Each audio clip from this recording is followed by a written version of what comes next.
Light in the darkness. My name is Lucius, and this is my story of love, loss, and an unyielding will that helped me survive my darkest days. I was born in a small village in Gaul, where the forests whispered secrets and the rivers sang lullabies. My parents were farmers, living a simple life filled with love. I, a 17-year-old boy, had just begun working in our family fields, dreaming of a free future. But that dream shattered on a fateful morning.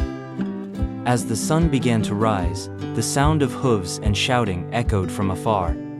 I was plowing the field when I saw a Roman legion approaching, armor gleaming, banners fluttering in the wind. They were like a storm, sweeping through our village. Houses were set ablaze, people were captured. I tried to run toward my parents, but a heavy blow to the head brought me down. When I awoke, I was in chains, dragged aboard a slave ship. The journey to Rome was a nightmare. We were locked in the dark hold of the ship, crammed together, the air thick with the stench of salt water and fear. With each passing day, I felt like a part of me was dying. When the ship finally docked at Ostia, I stumbled onto the shore, my legs trembling, my eyes blinded by the harsh sunlight. Rome, the eternal city, was to me nothing but a prison. At the slave market, I was shoved onto the auction platform like an object. Buyers groped my body, examined my teeth and muscles with greedy eyes. In the end, a tall man in a crimson cloak purchased me. He was Senator Marcus Valerius, a wealthy and powerful figure. I was taken to his villa on the Palatine Hill, a lavish estate with marble floors and gilded ceilings, but that luxury was not meant for me. I was led to the slave quarters, a dark, damp place where people like me were crammed onto tattered mats. On the first day, I was summoned to Valerius's chamber. He sat on a grand chair, his cold gaze sweeping over me. "You will be my personal servant," he said, his voice deep and commanding. "Remember, you have no choice, you belong to me." I bowed my head, not daring to meet his eyes. From that moment, my life became a cycle of days and nights in service to Valerius. I helped him dress, served his meals, and other things I would rather not remember. He called me concubinus, a word I would soon come to understand as deeply humiliating. Each night, when Valerius was drunk, he summoned me to his room. I lay there, trying to detach my mind from my body, but the shame and pain were always present. I was a human being, yet here, I was merely a tool, a toy for my master's pleasure. In the slave quarters, I found a sliver of solace in those who shared my fate. Gaius, an older man who had served Valerius for many years, became our unofficial guide. He always warned us to be careful and obey. Flavia, a sharp-tongued girl born into slavery, used her wit and humor to lighten the tense atmosphere. And then, I met Alexios, a Greek boy my age, with curly black hair and eyes that burned like fire. Alexios and I quickly became friends. We shared stories about our homeland. She spoke of the Aegean Sea and the Greek temples, while I told him about the green forests of Gaul. In those moments, we forgot the confines of our captivity and found a flicker of hope.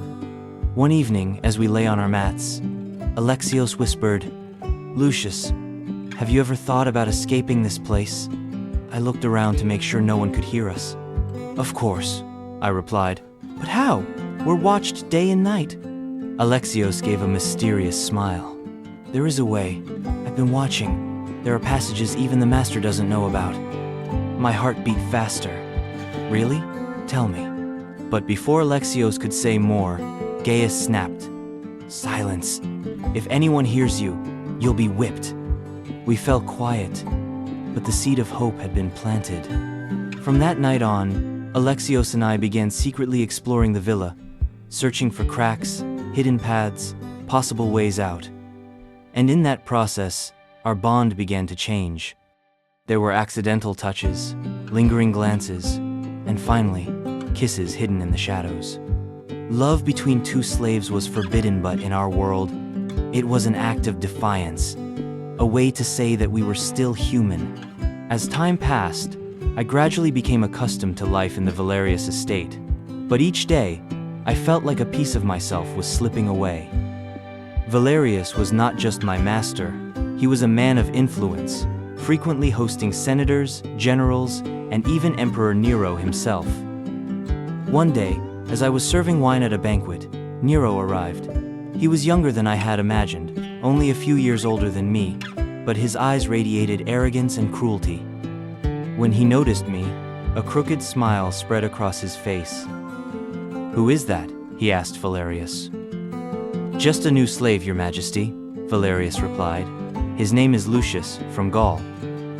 Nero nodded, his gaze still fixed on me. "Handsome, may I borrow him for a while?" Valerius chuckled awkwardly. "Of course, Your Majesty, he is yours." A chill ran down my spine. Nero was infamous for his debauchery and cruelty. Ancient origins, the secret life of an ancient concubine. If he desired me, my life could become far worse. Fortunately, Nero only stared for a moment before turning to converse with Valerius, but the fear lingered. Meanwhile, Alexios and I continued planning in secret. He had discovered a hidden passage leading out of the villa through an old underground tunnel. But to escape Rome, we needed money, papers, and a flawless plan. One evening, while Valerius was away at a party, we snuck into his study, hoping to find something useful. Alexios tugged at my sleeve and pointed to a parchment scroll on the desk. It was a certificate of manumission. "We could use this," I whispered, my heart pounding. But Alexios shook his head. "It's not that simple. Valerius is too cautious. We'll need another plan." We left the room, but the flame of hope still burned in our hearts. We couldn't give up. One night, as Rome lay sleeping, a fire broke out near the Circus Maximus. At first, it was just a small blaze, but strong winds turned it into a roaring inferno. The flames spread rapidly, devouring wooden houses and even reaching the grand marble estates. Screams, cries, and the cracking of wood echoed throughout the city. At the Valerius villa, we were roused from our sleep. Valerius ordered all the slaves to carry water and help fight the fire. Alexios and I rushed out into the streets, now shrouded in black smoke. The fire was like a beast, consuming everything in its path. In the chaos, I was separated from Alexios. I called his name, but my voice was drowned by the roar of the flames. I wandered through the smoke, trying to find my way back to the villa, but everything was cloaked in a deadly crimson blaze. When I finally returned, part of the Valerius estate had been reduced to ashes. Valerius stood in the ruins, his face blackened, eyes burning with fury. "This is sabotage," he roared. "The Christians, they set the fire." I knew Nero had blamed the Christians for the Great Fire of 64 AD, but rumors whispered that he himself had ordered the blaze to rebuild a grander Rome. The archaeologist, Life of a Male Concubine. I dared not speak my thoughts. In the days that followed, Rome descended into madness. Nero commanded a brutal purge of Christians. Innocent people were arrested, tortured, and executed in the most horrific ways. I witnessed unspeakable scenes, people locked in iron cages and burned alive before cheering crowds. One day, while I was out buying food for Valerius, a squad of Roman soldiers stopped me. "Who are you?" one asked, eyeing me suspiciously. "I am a slave of Senator Valerius," I replied, trying to remain calm. But they didn't believe me. "You look suspicious. Are you a Christian?" I shook my head fiercely. "No, sir, I'm just a slave." But they arrested me anyway and brought me to the garrison. I was thrown into a filthy cage, crowded with others suspected of being Christians. I knew that if no one came for me, I would be executed. During those days in captivity, I thought only of Alexios. Was he safe? Was he trying to find me? One evening, as I lay in the cage, the prison door creaked open. A figure stepped in, cloaked in shadows. "Lucius," the voice whispered. I recognized it instantly. Alexios. He had come to save me. I told them I was a servant of Valerius, Alexios explained as we ran from the camp. "I said you were arrested by mistake." I clung to him tightly, tears streaming down my face. I thought I'd never see you again. Alexios smiled. I promised you, didn't I? We're getting out of here together. We ran through the deserted streets of Rome, avoiding patrols.